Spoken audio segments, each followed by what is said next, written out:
Bonjour,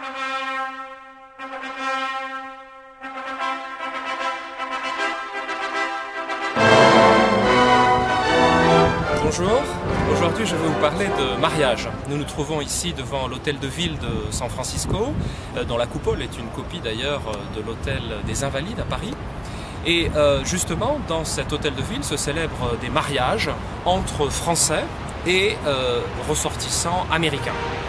Alors, pour que les autorités françaises reconnaissent votre mariage avec un ressortissant américain, vous devez faire publier des bans auprès du consulat 10 jours avant la date du mariage. Mais pour ce faire, il faut que le conjoint français du couple en question soit au préalable inscrit au consulat, soit sur les registres du consulat, et entreprenne ces démarches suffisamment de temps avant ces 10 jours légaux pour que, évidemment, la publication des bans intervienne dans les délais.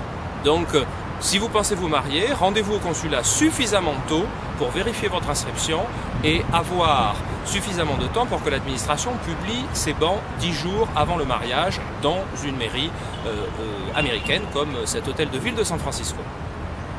Une fois que cette démarche est faite, les autorités françaises vont procéder à une enquête comme c'est le cas dans n'importe quelle mairie de France. C'est-à-dire considérer est-ce qu'il y a bigamie, est-ce que le conjoint français est en réalité déjà marié, etc., s'il est bien de nationalité française, etc. Et ensuite, après le mariage dans une mairie américaine, vous devez déposer une demande de transcription du mariage, c'est-à-dire passer des registres américains de la mairie en question au registre du consulat.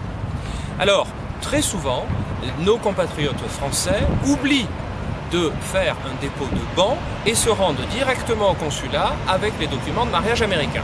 Alors, on peut quand même faire cette transcription, mais ça prend beaucoup plus de temps, il faut une dérogation, puisque la première étape, la publication des bans, n'a pas eu lieu. Voilà donc pour le mariage et la transcription. Ensuite, la question qui se pose, c'est l'acquisition de la nationalité française par le conjoint américain grâce à ce mariage. Alors, il faut attendre 5 ans entre la date du mariage et la demande d'acquisition de la nationalité française, et ce délai peut être raccourci à 4 ans si, évidemment, toutes les procédures ont été entamées suffisamment à l'avance et que l'époux ou l'épouse de nationalité française est bien inscrit dans les registres du consulat. Deuxième élément, au-delà des délais, ces 5 ans ou 4 ans que je viens d'évoquer, c'est l'intégration. Le conjoint, épouse ou époux de nationalité américaine devra passer un entretien avec le chef de chancellerie du consulat pour vérifier ses connaissances en langue française. Alors je vous rassure, cet examen n'est pas bien sévère. Les chefs de chancellerie refusent cette approbation si par exemple le conjoint américain ne comprend pas du tout les questions posées en langue française. Et puis il faut fournir quelques documents supplémentaires comme un extrait de casier judiciaire. Alors maintenant, pour rentrer en France, c'est-à-dire dans le cas où vous voulez faire ce que l'on appelle un regroupement familial, le conjoint français en tant que père ou mère est en France, le conjoint américain veut les rejoindre, il y a là alors examen sur 2 critères, les critères de langue dont j'ai parlé tout à l'heure, mais aussi un examen sur les valeurs de la République, connaissance des valeurs de la République. Cet examen est en train d'être mis en place. Je suis intervenu moi-même lors de la plénière de mars 2009 à l'Assemblée des Français de l'étranger pour évidemment interroger l'administration du ministère de l'Immigration et de l'Identité nationale sur qui fait passer cet examen, comment se font les modalités. Il y a donc un débat en cours sur comment tester ces connaissances des valeurs de la République.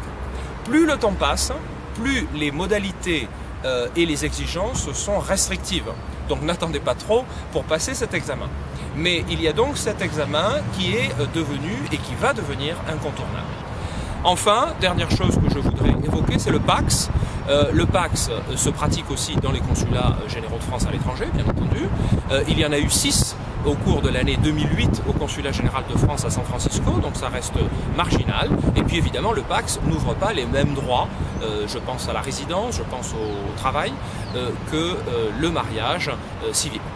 Voilà, si vous avez d'autres questions, eh bien écoutez, n'hésitez pas à me proposer d'autres sujets d'intervention, à consulter mon site internet www.edouard-mayoral.com. Merci beaucoup.